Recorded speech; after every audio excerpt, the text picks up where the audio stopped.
yeah, I thought maybe have a little go at some tone. So the last couple of weeks, I've been working on the people project.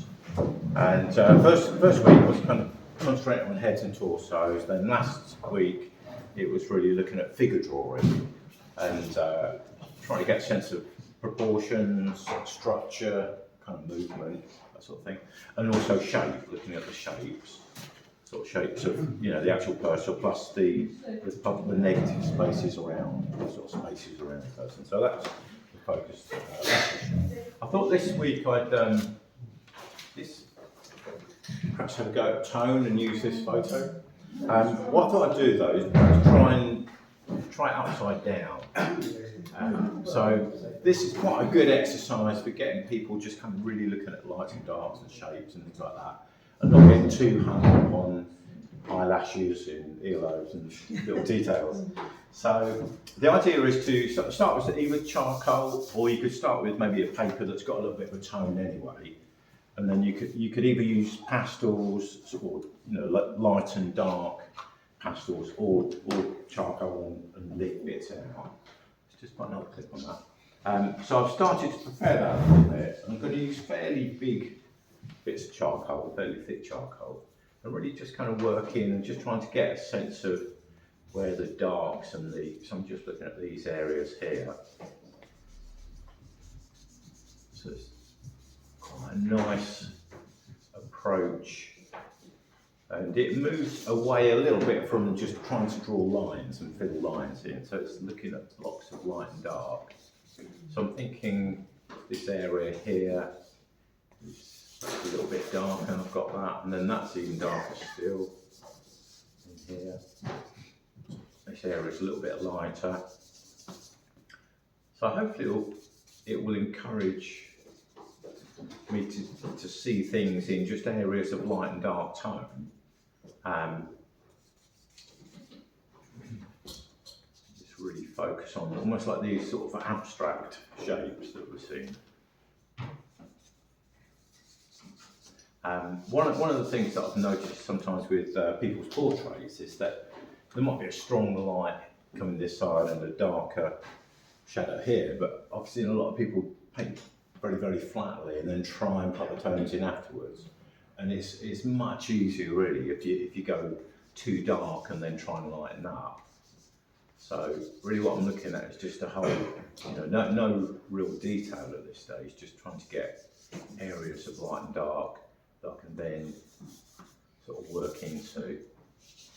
And this is a nice big bit of Scene Painter's charcoal.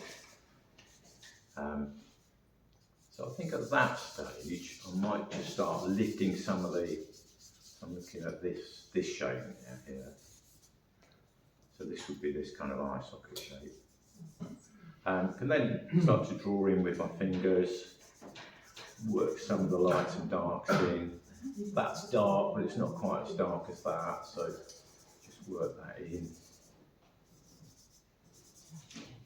Perhaps lift little bits out, some areas out here. It just obviously very, very messy sort of exercise this. You could go slightly lighter really, slightly less messy if you use the chalk if you wanted. And this particular exercise is quite a nice one to do. And I thought we could also repeat this one in the next project, which is looking at the different artists' work, masters' work. So we can maybe do a copy, but perhaps do this with paint though, rather than running like charcoal, which is again a nice exercise I've done in the past. So just blocking some nice darks around there.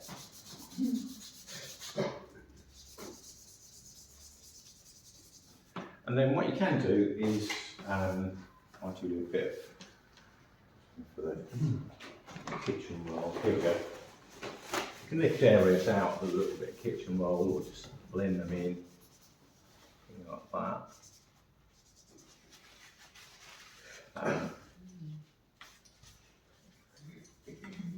Just work that in there. And then you can also use a rubber. So these nice plastic rubbers, good. Need to keep it clean. Use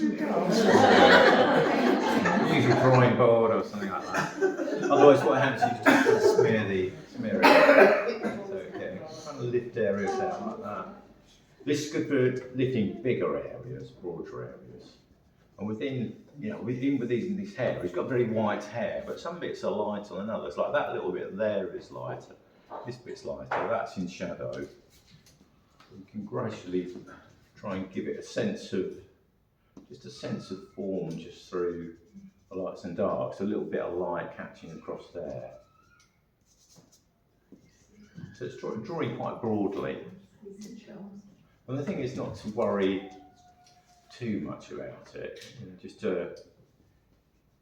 may not come out perfect, but it's a very different approach, and it will get you thinking in a different way. And that's the important thing, is to try some different thinking methods. Once I've got things broadly established, let's lighten that bit there a little bit of light just there. More right here. I can then go in and just get some more, a little bit more definition, a little bit more shaping.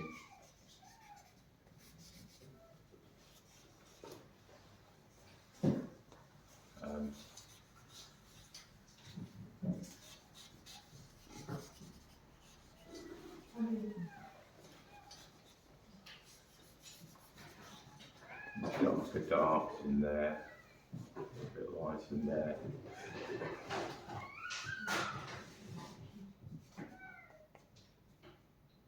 Some shadows in here. And hopefully, I'll leave it at that. But you can just keep going. You can then go into a smaller rubber. I've got one of those little mechanical ones somewhere, which I can't quite put my hands on at the moment, but that's around somewhere. So, it starts to immerse in there, with a bit more. It's quite a clunky medium, but you don't have to do it all upside down, but it might be a nice way to start, and then perhaps work into it. So if you fancy that as an exercise, that's quite a nice one. Otherwise, just whatever you want to work on. Again, I brought some more books in for a bit of inspiration, which are down the bottom there, if you want to have a look at any of those.